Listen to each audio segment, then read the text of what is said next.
Temos uma pergunta interessante de um dos nossos seguidores aí no nosso canal. Ele refere que ele é controlador de acesso e teve um acidente de moto. Então ele sofreu um acidente de moto, teve lá esse acidente. Por conta desse acidente ele teve uma lesão e o médico que o atendeu solicitou 45 dias de afastamento, segundo essa pergunta. E aí ele já fez uma perícia junto ao INSS, mas ele nos questiona. O atestado vence agora dia 11 e ele não sabe o que fazer, porque o atestado vence, ele já passou em perícia e talvez ele ainda não se sinta bem, ele refere que ainda tem dores para pisar, para movimentar, então ele nos questiona. Eu posso voltar depois do atestado? Ou isso teria algum problema? Como que eu faço? E depois, lá embaixo, no final da pergunta, ele refere que o benefício, então ele passou na perícia, e o benefício do INSS foi concedido até 30/4 de 2023. Então, vamos, para poder entender melhor essa pergunta, falar aqui de 3 parâmetros que a gente está vendo diferente. A dúvida dele é se ele volta depois do atestado, pelo que eu entendi, né? Que seria de 45 dias. Mas esse atestado foi feito lá pelo ortopedista, né? Que o avaliou, se não me engano era um problema no pé.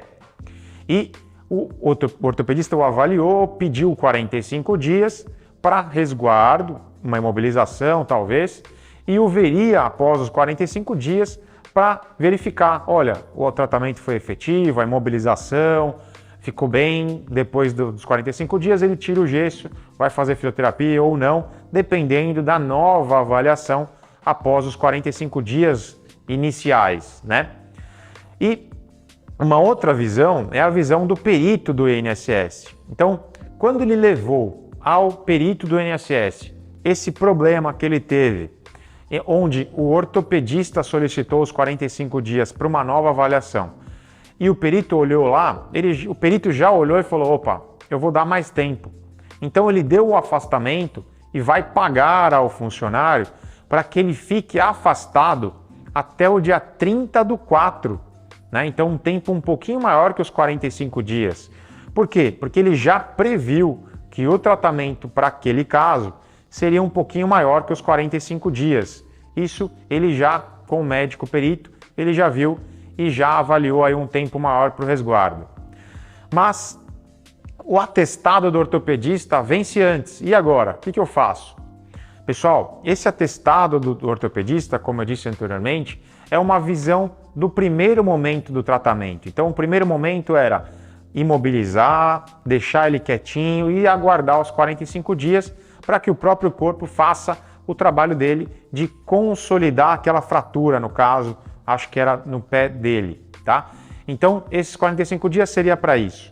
Após os 45 dias, o ortopedista deve reavaliá-lo, vai tirar um novo raio-x para ver se funcionou aquele tratamento, e aí depois talvez tenha fisioterapia, talvez precise de mais imobilização, se por acaso não consolidou, talvez um tratamento de outra forma, talvez até cirúrgico em último caso, e aí sim, uma fisioterapia e um resguardo para reavaliação e depois liberação.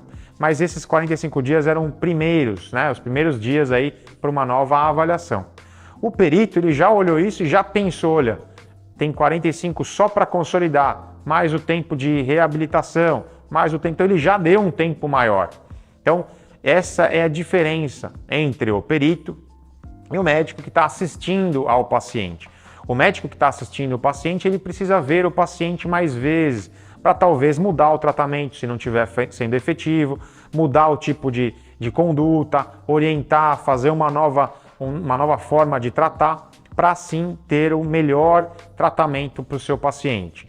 E o perito ele já prevê quanto tempo e por isso foi dado o tempo maior. Então, com relação à pergunta, você não precisa se preocupar se passou os 45 dias. Por quê? Como o perito já te deu o afastamento até o mês 4, você vai ficar afastado até o mês 4 e o seu tratamento segue normalmente com o seu ortopedista, com os retornos certinho, tudo como ele pedir, tá bom? Então, não precisa voltar, você tem um afastamento até 30/4.